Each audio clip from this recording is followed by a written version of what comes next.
Chegamos, pessoal, nessa terça-feira para estudarmos a Palavra de Deus. E hoje, cara, um dia muito especial. Em tudo quanto é lugar do mundo que eu já fui, as pessoas falam que o livro de Romanos é o livro mais importante da Bíblia. E todo mundo diz que dentro do livro de Romanos, o capítulo mais importante, ou seja, de Romanos e da Bíblia, é Romanos capítulo 8, que é o que nós vamos estudar hoje.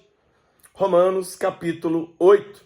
Então eu quero que você enche seu coração de expectativa, quero que você anote, né? Quero que você envie essa aula aqui para a galera participar com a gente, né? E espalhe essa notícia aí que nós estamos estudando a palavra de Deus direto para mais pessoas serem abençoadas, edificadas e transformadas. Vamos lá comigo então? Romanos capítulo 8, verso 1 diz assim: Portanto, agora já não há condenação para os que estão em Cristo Jesus, que não vivem segundo a lei da carne, mas segundo a lei do Espírito. Nós começamos o capítulo com uma declaração fantástica. Não há mais condenação. Eu amo, porque eu me senti condenado a vida inteira. E sempre me senti assim, aquém. Eu sempre me senti um cara que eu não fazia o suficiente, eu não era o suficiente, e eu acabei transportando isso para Deus. Aí Paulo começa aqui dizendo, já não há condenação, acabou. Você não tem mais condenação nenhuma. Para quem? Para os que estão em Cristo Jesus, né? Porque eles não estão mais vivendo a vida segundo a carne, mas segundo o Espírito. Olha que notícia fantástica. Aí o verso 2 diz, porque a lei do Espírito da vida me libertou da lei do pecado e da morte. Nós estávamos presos na lei do pecado e da morte, mas agora fomos libertados pela lei do Espírito Santo. Você pode ver que o Espírito aí está escrito com letra maiúscula. Fomos libertados para viver uma nova vida, sem condenação. Verso de número 2. Porque aquilo que a lei fora incapaz de fazer por estar enfraquecida pela carne, Deus o fez, enviando seu próprio Filho, à semelhança do homem pecador, como oferta pelo pecado. E assim condenou o pecado na carne, a fim de que as justas exigências da lei fossem plenamente satisfeitas em nós, que não vivemos segundo a carne, mas segundo o Espírito. Paulo está dizendo, como a lei não tinha condições de salvar ninguém, Deus enviou o Filho dele, e na carne de Jesus, no corpo de Jesus, Deus cumpriu as exigências da lei e condenou o pecado na carne de Jesus. Por isso que Jesus tinha que morrer uma morte carnal, né? E ali naquela morte carnal, ele condenou o pecado na carne. Que maravilha! Verso 4. A fim de que as justas exigências da lei fossem plenamente satisfeitas em nós. Então agora, nós estamos vivendo uma nova vida, que não é segundo a carne, mas segundo o Espírito. Quem vive segundo a carne tem a mente voltada para o que a carne deseja. Carne aqui, gente, não é corpo, tá? Quando Paulo fala de carne, Paulo está se referindo à natureza pecaminosa.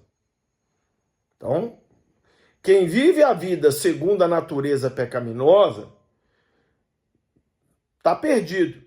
Mas quem vive de acordo com o Espírito tem a mente voltada para aquilo que o Espírito deseja. Verso 6. A mentalidade da carne é morte, mas a mentalidade do Espírito é vida e paz. A mentalidade da carne é inimiga de Deus, porque não se submete à lei de Deus, nem pode fazê-lo. Em outras palavras, quem vive a vida segundo a natureza do pecado, não quer saber das coisas de Deus, e não quer se envolver com as coisas de Deus, e não quer se submeter às coisas de Deus. Verso 8. Quem é dominado pela carne não pode agradar a Deus. Entretanto, vocês, aí agora está falando dos crentes, não estão sob o domínio da carne, mas do Espírito, se de fato o Espírito de Deus habita em vocês. E se alguém não tem um Espírito de Cristo, não pertence a Cristo. Então Paulo está dizendo, a diferença toda está em ter ou não o Espírito Santo. Se você tem o Espírito Santo, você tem a vida eterna, você está livre da lei do pecado, o pecado não te condena mais. Mas se você não tem o Espírito Santo, você não pertence a Cristo. Aí eu tenho que abrir meu espaço aqui para fazer essa pergunta. Você que está me assistindo tem evidências de que o Espírito Santo habita em você? Essa é a pergunta-chave, né? Verso 10. Mas se Cristo está em vocês, o corpo está morto por causa do pecado, mas o Espírito está vivo por causa da justiça. Em outras palavras, nosso espírito foi transformado se Jesus habita em nós, mas o nosso corpo ainda luta contra o pecado. E se o Espírito daquele que ressuscitou Jesus dentre os mortos habita em vocês, aquele que ressuscitou a Cristo dentre os mortos também dará vida a seus corpos mortais por meio do Espírito que habita em vocês. Em outras palavras, se vocês têm o Espírito Santo, um dia vocês vão ressuscitar, assim como Jesus tinha o Espírito Santo e um dia foi ressuscitado. O Espírito da ressurreição vai ressuscitar vocês como ressuscitou o Mestre de vocês. Verso 12. Portanto, irmãos, estamos em dívida, não com a carne, para vivermos segundo ela. Pois se vivermos de acordo com a carne, morrerão.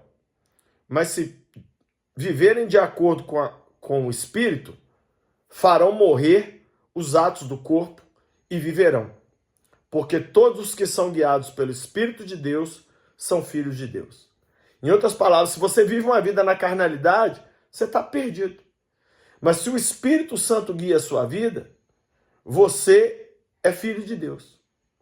Quem são os filhos de Deus, gente? Quem tem o Espírito Santo. Acabou.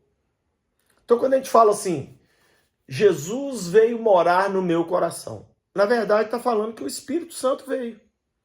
Você tem o Espírito Santo? Você está livre da lei do pecado e da morte. Então está livre da condenação. É isso que Paulo deixa claro aqui. Pois vocês não receberam um espírito que os escravize, para novamente temerem, mas receberam o espírito que os torna filhos por adoção, por meio do qual clamamos, Abba Pai. Paulo está dizendo, vocês não precisam viver uma vida com medo, porque agora vocês foram adotados na família de Deus, e vocês podem chamar Deus de papai. Verso 16, o próprio Espírito testifica junto com o nosso espírito de que somos filhos de Deus. Outras palavras, o Espírito Santo fala com a gente que nós somos filhos de Deus. Verso 17, se somos filhos, então somos herdeiros. Herdeiros de Deus e co-herdeiros com Cristo. Se de fato participamos dos seus sofrimentos, para que também participemos da sua glória. Paulo está aqui agora lembrando duas coisas. Primeiro, se você é filho de Deus, você é herdeiro dele.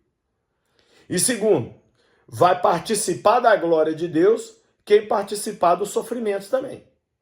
Então tem perrengue para o crente passar. Viu? Não é só glória, não. Agora Paulo vai falar da glória futura. Olha só. Verso 18. Considero que os nossos sofrimentos atuais não podem ser comparados com a glória que em nós será revelada. Em outras palavras, aquilo que vai vir para a gente é muito melhor do que os sofrimentos que nós estamos passando. A natureza criada aguarda com grande expectativa que os filhos de Deus sejam revelados. Pois ela foi submetida à inutilidade, não pela sua própria escolha, mas por causa da vontade daquele que a sujeitou, na esperança de que a própria natureza criada será libertada da escravidão da decadência em que se encontra, recebendo a gloriosa liberdade dos filhos de Deus. Em outras palavras, o mundo está esperando os filhos de Deus agirem com a sua liberdade do Espírito, não somente para eles, mas para porem toda a criação em liberdade. Ei, você é filho de Deus? O mundo aguarda a sua manifestação. O mundo aguarda a manifestação dos filhos de Deus. Verso 22. Sabemos que toda a natureza criada geme agora, como em dores de parto. A natureza geme, gente. Olha, o mundo criado geme.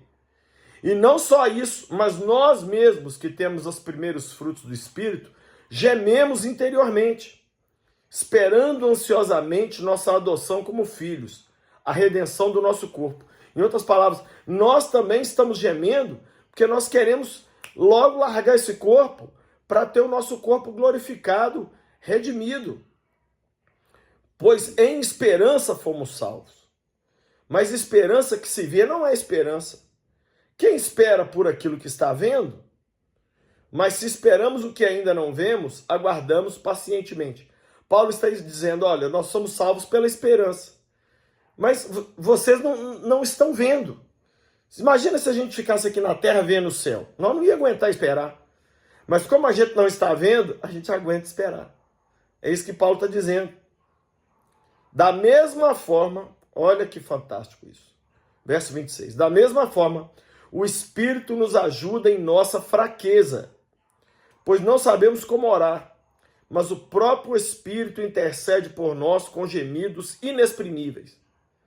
Então o Espírito Santo ora em nós, por nós e através de nós. Como? Com gemidos inexprimíveis. Ora em línguas. Ei, você que não ora em línguas, pede isso para Deus. Deus te dá. É o próprio Espírito Santo orando em você e através de você. Verso 27. E aquele que sonda os corações conhece a intenção do Espírito, porque o Espírito intercede pelos santos de acordo com a vontade de Deus. Ou seja, quando você vive uma vida alinhada com o Espírito, você vai orar aquilo que é a vontade de Deus, porque o Espírito Santo conhece a vontade de Deus. Extraordinário esse texto. Agora ele vai falar de ser mais que vencedores. É o último assunto aqui de Romanos 8, olha. Sabemos que Deus age em todas as coisas para o bem daqueles que amam a Deus, daqueles que foram chamados segundo o seu propósito. Meu Deus do céu. Eu chamo esse de o verso da Bíblia mais difícil de acreditar. Todas as coisas cooperam para o bem dos que amam a Deus. Como que a morte da minha mãe, quando eu tinha 14 anos, cooperou para o meu bem? Eu não sei. Mas a Bíblia diz que se eu amo a Deus, tudo que acontece comigo coopera para o meu bem. Você tem que crer nisso também. Verso 29. Pois aqueles que de antemão conheceu, também os predestinou, para serem conformes à imagem do seu Filho, a fim de que ele seja o primogênito entre muitos irmãos. E aos que predestinou também chamou, aos que chamou também justificou, e aos que justificou também glorificou. Em outras palavras, Paulo está dizendo, Deus nos predestinou para sermos parecidos com Jesus.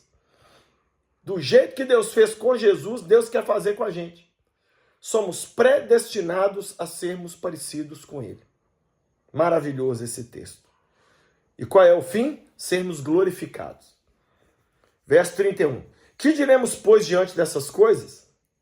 Então, Paulo está dizendo isso tudo aqui, aí ele fala assim, e agora, o que falta falar? Se Deus é por nós, quem será contra nós?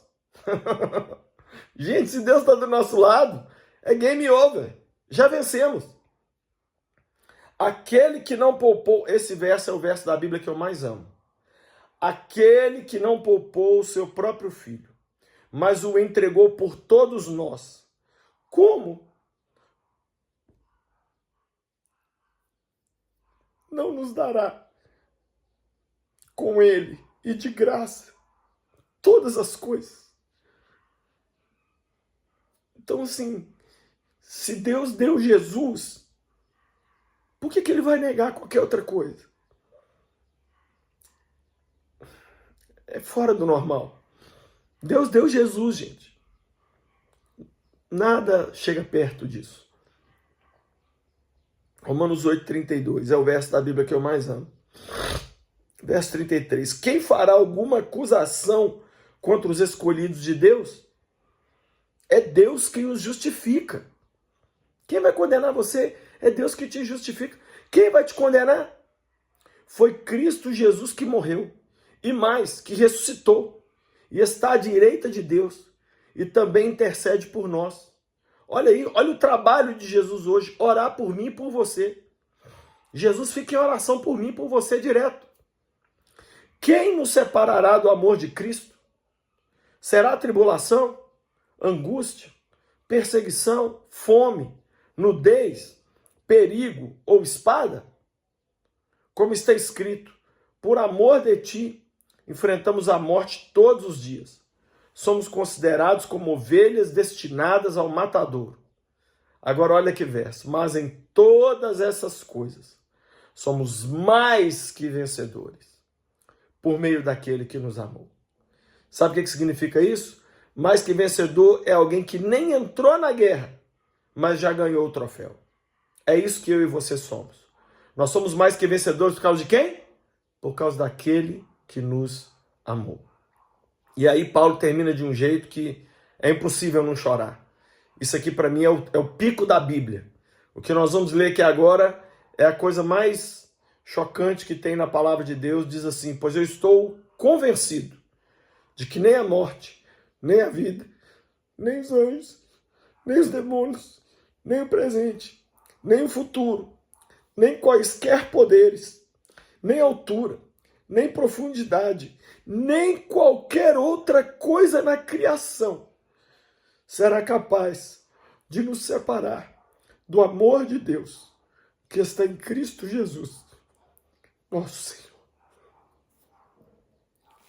Vocês me perdoem a emoção, mas é muito para mim.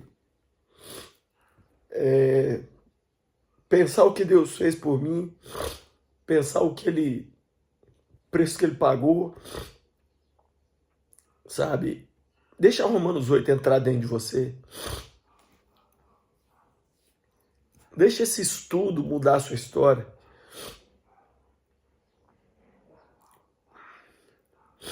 Deixa isso aqui te transformar. Pai, eu abençoo cada vida que está aqui hoje.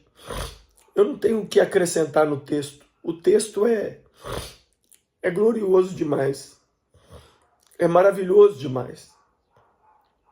Que a gente possa se lembrar de que as nossas lutas presentes não podem se comparar com a glória que a nós será revelada. Que a gente possa se manter fiel, firme, porque nada pode nos separar do teu amor. Eu abençoo cada vida que me assistiu hoje nessa aula, Pai. No nome de Jesus. Amém. Gente, se você foi abençoado por essa aula, me dá um like aí, comenta aqui embaixo. Eu vou ficar muito feliz se você puder deixar seu comentário. Também tem alguns livros que eu quero que você, adquira. Olha, Pecados Intocáveis. É um livro fantástico que vai te abençoar muito. A Anatomia de um Luto. Como viver o luto e passar por ele. 12 homens extraordinariamente comuns. É a história dos 12 apóstolos como você nunca viu. Loucos por Jesus, volume 2. Extraordinário esse livro. Conta 60 histórias de homens e mulheres que marcaram o mundo com a sua fé. O Evangelho Maltrapilho. Meu Deus, esse livro me fez chorar demais. Tem também esse livro, Loucos por Juventude. São 100 dicas para você trabalhar com adolescentes e jovens. Frases freaks. São várias frases para você ser edificado. E por último, Força para Perdoar e Coragem para Pedir Perdão. Todos esses livros estão na loja do Lucinho.com.br. Lá também tem muita camiseta, livro, Bíblia. E vai ser uma bênção você passar lá e fazer a sua comprinha, porque nas compras acima de R$170, o frete é grátis para todo o Brasil.